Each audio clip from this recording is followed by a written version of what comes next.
ចឹងនៅក្នុងសំណួរទី15ដល់20នេះគេថា question 15 to 20 are about the following story សំណួរពី15ដល់10ទី20នេះតើតើជាមួយនឹងសាច់រឿងមួយហ្នឹងចឹងយើងនឹងមានសំណួរខាងក្រៅ5សំណួរគេថា rain pounded down on the roof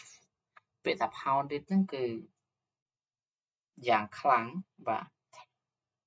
យ៉ាងខ្លាំងអញ្ចឹងភ្លៀងវាធ្លាក់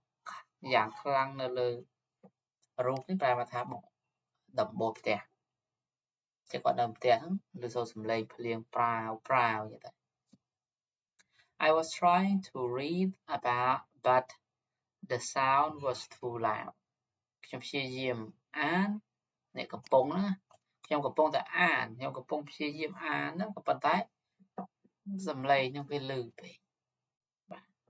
comma នេះគួរឲ្យ but នេះដាក់ comma ក៏បានដាក់បាច់ដាក់ comma ក៏បាន loud ហ្នឹងលឺខ្លាំងពេក I couldn't help myself from being a little grumpy ពាក្យថា grumpy ប្រែមកថាមួម៉ៅបាទ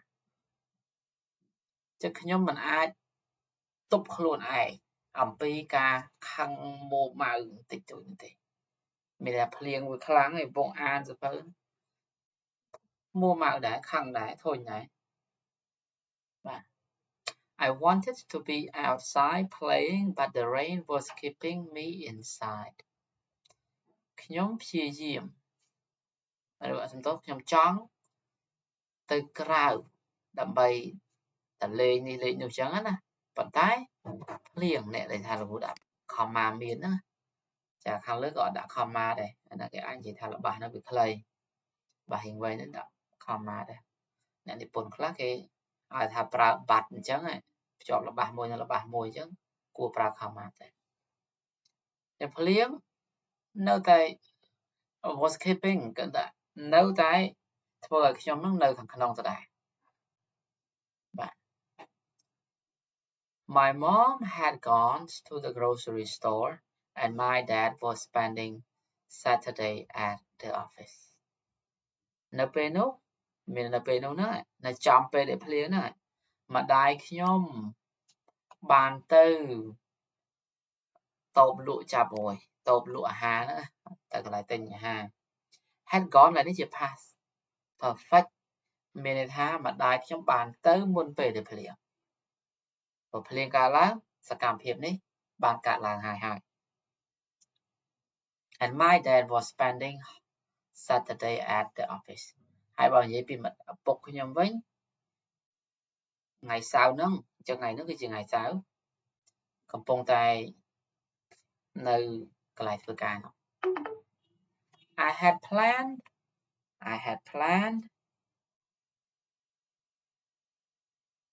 planned to spend the day hiking កន្លែងនេះសួរថាហេតុអីបានជា hiking នេះទៅជាកិរិយាសព្ទ hike នេះទៅជាថែម ing ជាធម្មតាបើគេកាលណាគេប្រើពាក្យ spend បូកជាមួយនឹងពេលវេលាអាចមួយព្រឹកមួយថ្ងៃមួយយប់1ម៉ោង2ម៉ោង3ម៉ោងកិរិយាសព្ទនៅខាងក្រោយវានេះ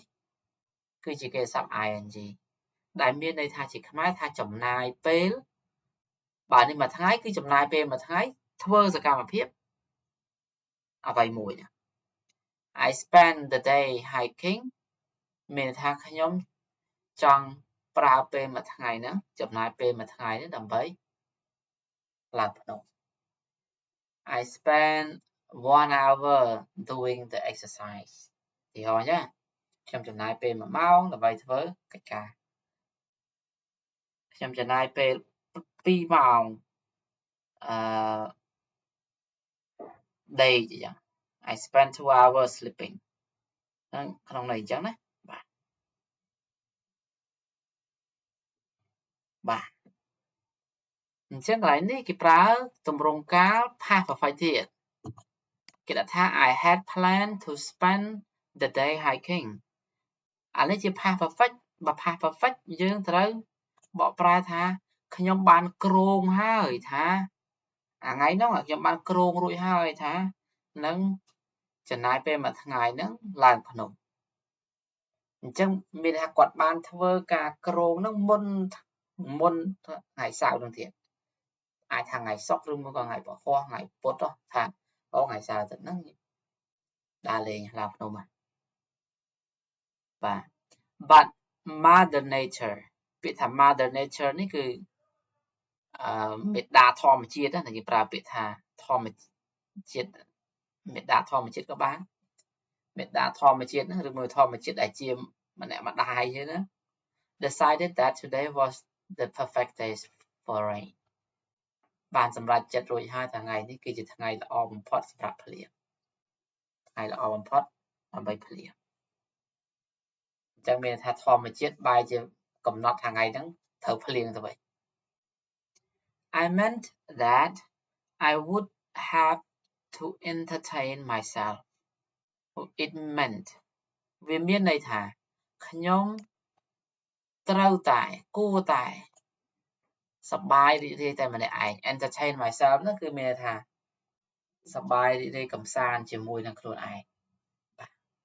ធ្វើឲ្យខ្លួនឯងសប្បាយនឹងឯងចង់និយាយចឹងណា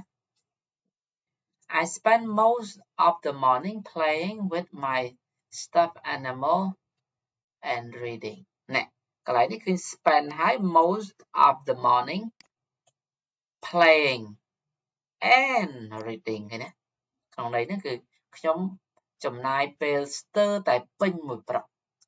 លេងហើយនឹងអានគាត់ថាលេងជាមួយនឹង stuffed animals stuffed animal នេះ stuff នេះគឺរោមចាំថាដូចជាវិធានទិញខ្លាឃ្មុំអញ្ចឹងណាយកមកលេងអាខ្លាឃ្មុំហ្នឹងគឺជា animals ប៉ុន្តែវាជាសត្វមិនមែនជាសត្វពិតប្រាកដទេជាសត្វដែលគេធ្វើដូចជារោមខ្លាឃ្មុំរូបភាពដូចខ្លាឃ្មុំរោមដូចខ្លាឃ្មុំតែប៉ុណ្ណឹងទេមិនមែនជាសត្វពិតប្រាកដទេចង់បញ្ជាក់អញ្ចឹង stuff ហ្នឹងគេញាត់កណាត់ញាត់អីដើម្បីខ្លាយទៅជាសត្វហ្នឹង and reading I was sitting next to the window staring នេះមិន starting ណា staring out when I got a strange idea why not just go out anyway ខ្ញុំកំពុងតែអង្គុយនៅក្បែរប្អួយសម្លឹងមើលបាទមើលទៅក្រៅពេលដែលខ្ញុំហ្នឹងនៅពេលនោះស្រាប់តែមានគំនិតចម្លែកមួយ strange ឡើយនេះគឺចម្លែកមិនដែលមាន idea គំនិតនោះគឺថា why not just go out anyway គំនិតនោះថាមិនក៏មិនទោះបីជាយ៉ាងណាក៏ដោយយើងចេញទៅហៅទៅមិនក្នុងនេះណា I put my boots and a big raincoat and stepped out into the wet world ខ្ញុំដាក់ស្បែកជើងកវែងមក put on សំដៅពាក់ស្បែកជើងកវែងហើយពាក់អាវរងាធំរួចហើយ step out បោះជំហានដើរចេញទៅក្រៅបាទគឺចូលទៅក្នុងពិភពទឹកជោក It was raining hard but I wasn't cold មេឃពេលនោះកំពុងតែភ្លៀងខ្លាំងក៏ប៉ុន្តែវាអត់ត្រជាក់ខ្លាំងទេ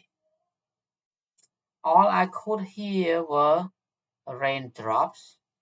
and the wind all I hear នេះ were raindrops អ្វីដែលខ្ញុំឮគឺមានតែពីរគត់ទីមួយគឺសំឡេងដំណក់ទឹកភ្លៀងហើយមួយទៀតគឺជាសំឡេងខ្យល់ I decided to go on my hike anyway ហើយខ្ញុំក៏សម្រេចចិត្តដើរឡើងភ្នំដដែលទោះជាលំបាកយ៉ាងណាដែរ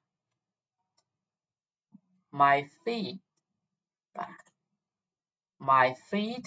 didn't make any sound on the wet ground and the forest seemed different ជើងរបស់ខ្ញុំមិនឮសូរសំឡេងអីទេពេលដើរហើយដីដែលសើមនោះបាទនៅលើដីដែលសើមហើយព្រៃឈើមើលទៅដូចជាប្លែកពីមុនខុសពីមុនបាទ I went to my favorite place and sat down ខ្ញុំបានធ្វើដំណើរទៅកន្លែងដែលខ្ញុំចូលចិត្ត rồi hai còn cuối là thì nào. In the summer, my best friend Alan and I would come here and sit for hours. Nơi đời cái đáo, mất hẹn chất nật bọc nhom mà nẹ thiết cho một Alan. Hai được chấm đấy. Một tay nâng một tí ní, hai ổng côi nè tí ní. Ở đây dạ bê chỉ trả. It was our special place. Hai nụ cứ chỉ cần lại đại dương, chỉ cần lại bị xét sắp rạp bụi dương. All of a sudden biết là sudden nó rùm bạch lươn ở vậy mới để lươn chứ all of a sudden nó phải mà thả rùm bạch nụ và rùm bạch nụ. I thought I heard someone shouting my name. Nhóm cất thá nhóm bàn lư rồi buộc nhóm lư mà nụ mà nè sài cái này I heard somebody doing something sầm nào bây giờ bình chứ lư xấu nè nam mà nè thơ sẽ càng mà phép ở vậy mùi cứ lư xấu nè nam mà nè cầm bông tại sài hao cho buộc nhóm shouting vậy nữa mà bị shout. I turned and saw Alan walking up behind me. Nhóm có cả lấy tới ai có khơi Alan cầm bông tài khơi nè nam mà nè cầm thơ ở vậy mùi này see sầm nào bây giờ biết see somebody doing something. Khơi nè nam mà nè cầm bông tại thơ ở vậy mùi cứ lại nít nhóm còn lấy tới hai bàn khơi Alan cầm bông tại đá lại mất nơi việc hàng cào nhóm. Oh my gosh, it's really you, Martha, she said. Chị thật, oh, là chị mình cha hai, but chị là I man Martha, she said. Chừng niên chị đã đi dây thì mình man nè để làm phnom năng thế à, cho mình đã say nó, đi dây thà, oh, but chị mình cha hai, but chị là I man Martha, chứ mình nè đại là say rương đấy cứ chỉ một Martha nè. But I can't believe that you are out here right now.ខ្ញុំស្ទើរតែមិនជឿឬមកខ្ញុំមិនអាចជឿទេថាពិតជាអ្នកឯងមែននៅទីនេះ I thought I would be the only person crazy enough to go for a walk in the rain. ខ្ញុំគិតថាមានតែខ្ញុំម្នាក់ទេដែលវាឈួតដល់កម្រិតនៅក្នុងការដើរលេងនៅក្នុងពេលដែលមានភ្លៀងណា I was very happy to have some company. ខ្ញុំពិតជាមានការសប្បាយរីករាយដែលមានអ្នកមកជាមួយ company ហ្នឹងគឺចូលហ៊ុនគ្នាគឺចូលរួមមួយគ្នាណា I decided that hiking in the rain was just as fun as hiking in the sunshine. ខ្ញុំបានគិតថា